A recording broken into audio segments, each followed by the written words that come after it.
பார்த்தேன்னா அயோத்தியா கடைசி வேதபாராயணம் முடியும் பொழுது இதை வந்து அஷ்டாச்சக்கரா மகத்வாதா தேவானாம் பூ அயோத்தியா என்று சொல்லும்படியாக எந்த ஒரு விஷய வாசனைகளாலையும் ஸ்பர்சிக்கப்படாததுனால எதனாலையும் தாக்கப்படாத இருக்கிறதுனால அயோத்தியான்னு பேர் போட்டது.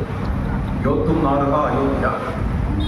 அது எங்கேயோ இருக்கு என்று நினைக்காமல் நம்முடைய சரீரத்துக்குள்ளேயே ஹிருதயாகாசத்தில் இருக்கக்கூடிய அப்பேற்பட்ட அயோத்தியா. அதெல்லாம் திருமேந்திராலும் தகராகாச அயோத்தியா விஹாரி கேரதி மம ஹிருதயே ஸ்ரீராமஹா என்று வேதபாராயணம் அயோத்தியாவில் வந்து பூர்த்தியானது.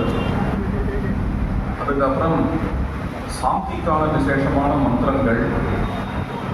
இது மத்தியில ராஷ்டிர விஷயமான மந்திரங்கள். ஆப்ரமந்திராமோ விபவரசீஜாயதாம் என்று